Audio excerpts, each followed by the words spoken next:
Ladies, if you're over 60 and find yourself suddenly more musical than usual down there, it's not just embarrassing. It could be dangerous. Yes, gas isn't always just gas. And by the end of this video, you'll know the 5 serious health issues doctors are warning us about. So hold on to your bloomers and don't skip a second. Oh, and leave a comment below if you've ever had to pretend it was the dog. We've all been there. Now let's get into it. Part 1. Gut bacteria gone wild, the silent saboteur. Let me tell you a quick story. A few months ago, I was at my granddaughter's birthday party. I had a lovely slice of cake, chatted with the other mums and grandmas, and thought everything was going just fine, until I stood up to help clean the dishes and let one slip. I looked at the dog. The dog looked at me. Let's just say I left early. At first, I thought it was just age. But the truth is much deeper and more important as we get older. The balance of bacteria in our gut, the little ecosystem that lives inside us, starts to shift. It's called the gut microbiome, and it's made up of trillions of bacteria that affect everything from digestion to mood to immunity. Now, when these bacteria are balanced, things run smoothly. Food is digested properly, nutrients are absorbed, and you feel light and energetic. But when they're out of balance, a condition known as dysbiosis, you get frequent bloating, stomach cramps, that classic too much air in the elevator feeling. And yes, excess gas. Worse still, dysbiosis can lead to chronic inflammation, fatigue, mental fog, and even autoimmune issues if it's left unchecked. For us older women, especially after menopause, estrogen plays less of a protective role, and this shift can worsen gut bacteria balance. Many doctors are now linking dysbiosis to early signs of IBS, Crohn's, and even colon cancer. And guess what the most overlooked early symptom is? Persistent, unexplained gas. So if your stomach feels like it's hosting a jazz band after every meal, it's not something to laugh off. Talk to your doctor about probiotics, gut testing, and ways to reset your digestion. Sometimes, saving yourself from a health scare starts with something as simple as a fart. Part 2. Hidden food sensitivities.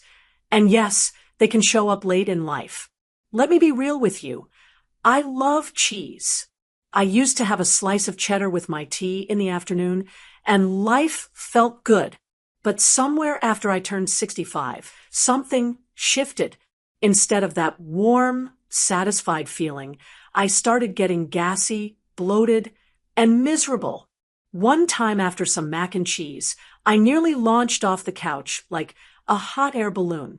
Turns out, it wasn't just bad luck, it was lactose intolerance. But here's what really shocked me. I never had issues with dairy growing up or even in my 50s. So why now? Doctors explain that as we age, our digestive enzymes decline, especially the ones that help break down lactose in dairy, gluten in bread and pasta, and certain sugars. And for women, menopause can cause hormonal changes that further slow down digestion, making it harder for our bodies to handle the same foods we used to love. This means foods that once nourished us now ferment in our guts. And that fermentation, you guessed it, gas.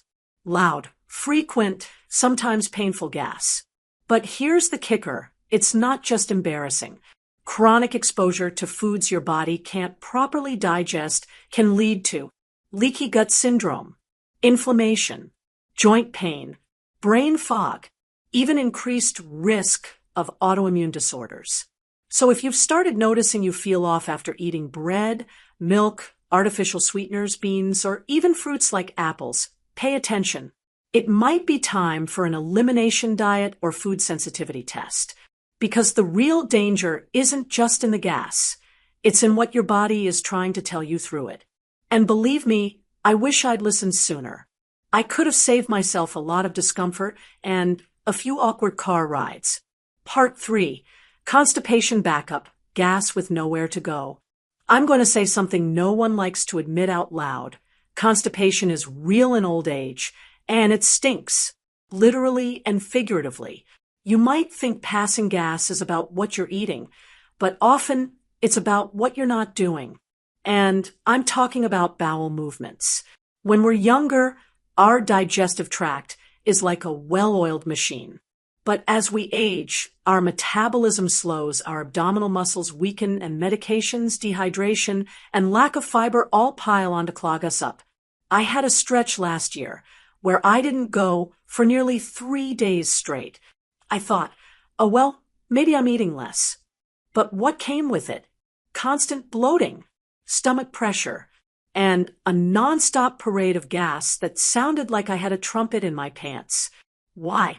Because when your colon is backed up, the waste just sits there, fermenting. Bacteria break it down and create gas, trapped gas that has no choice but to escape whenever and however it can. But the real problem isn't just the discomfort, it's the health risks. Chronic constipation can lead to hemorrhoids, diverticulitis, bacterial overgrowth, even an increased risk of colon disease. Doctors warn that prolonged constipation in older women, especially if paired with painful gas, shouldn't be brushed off. So what can help? More water, daily movement, even gentle walking, fiber from fruits, veggies, and oats, and if needed, natural stool softeners or magnesium. Listen, I know it's not fun to talk about poop at our age, but if you're farting more and pooping less, you're not just aging, you're sending yourself a warning signal. Part 4. Certain medications, the gas-packed side effect doctors forget to mention. Let me tell you something nobody warned me about. When I turned 70, the very pills meant to keep us alive can also make us gassier than a chili cook-off. About a year ago, I was prescribed a new medication for my blood pressure. Harmless little tablet, or so I thought. But within 2 weeks, I was dealing with unrelenting bloating, strange burping fits, and gas that could clear a church pew. I thought maybe it was my cooking, or my husband's for that matter. But then I started keeping a journal. And do you know what I found? Every time I took that particular pill, things went downhill in my digestive system. Here's the truth many doctors don't fully explain. Several common medications disrupt digestion and gut bacteria, especially for us older women. Let's go down the list. Metformin for diabetes, known to cause bloating and gas. Statins for cholesterol, may slow digestion and alter gut flora. Iron supplements, notorious for constipation, and, well, gas bombs. Pain relievers like NSAIDs can damage the gut lining over time. And don't get me started on antibiotics. They wipe out the good bacteria entirely. Why is this so dangerous? Because over time, these side effects aren't just uncomfortable. They interfere with nutrient absorption, weaken the gut lining, and increase the risk of serious gastrointestinal problems. But we women are tough, aren't we? We tend to push through.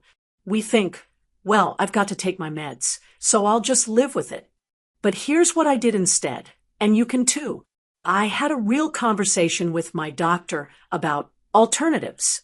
I asked if probiotics could be paired with the medication, and I adjusted my timing, taking certain pills with meals or at different times of day. Gas isn't always just food-related. Sometimes it's a red flag from your medicine cabinet, and if your doctor brushes it off, don't be afraid to push back. You know your body better than anyone else. Part 5. Slow metabolism and aging digestive muscles, the ticking clock we ignore. Now, let me ask you this. Have you ever felt like your food just sits there? Like you eat a small bowl of soup, but 4 hours later it feels like it's still floating around your stomach like a rubber duck in a bathtub? That, my friend, is your slowing metabolism and weakened digestive system waving a big OL flag. See, when we age, especially past 65, everything slows down. Not just how we walk or how long it takes us to get out of a chair, but our internal machinery too. Our stomach produces less acid, which means food isn't broken down as efficiently. Our intestinal muscles don't push waste through as quickly, And even the enzymes we need to digest fat, carbs, and protein are produced in lower quantities. The result: food lingers. It ferments, and it releases gas. Now, this kind of gas is especially tricky because it doesn't always happen right after meals. Sometimes it's hours later, in the middle of the night or early in the morning. You wake up, and your belly feels like someone inflated it like a balloon animal. Worse yet, the pressure builds, leading to acid reflux, chest discomfort, and even dizziness from the bloating. I had one episode where I thought I was having a heart attack. It turned out to be trapped gas pressing on my diaphragm. Doctors are now warning that reduced motility, that's the medical term for slow digestion, is one of the leading causes of chronic gas and bloating in elderly women. Left unchecked, it can lead to nutrient deficiencies, constant fatigue, and even serious gut infections like SIBO, small intestinal bacterial overgrowth. The good news is there's a fix. Move daily, even just a 20-minute walk after meals. Add gentle digestive teas like peppermint or ginger. Try eating smaller, more frequent meals. And talk to your doctor about enzymes or prokinetics to support motility. Aging doesn't mean you have to be uncomfortable, but it does mean you have to be more strategic. The body's rhythm is changing, and we need to listen, because excessive gas might seem silly on the surface, but underneath, it's often a sign your body is trying to adapt and asking for a little help. Now, let's not pretend this isn't awkward. But you know what's more awkward? Ignoring something that could have been caught early. Take care of your tummy, trust your instincts, and never be embarrassed to ask your doctor the weird questions, especially the ones that go peep, peep, PTTTHH. Oh, and if you enjoyed this video, leave a little peach emoji in the comments. I'll know you're one of the brave ones. Don't forget to like, subscribe, and most importantly, sign up for my Savvy Senior newsletter. It's full of tips just like this for staying sharp, strong, and yes, less gassy. Thanks for watching. Love.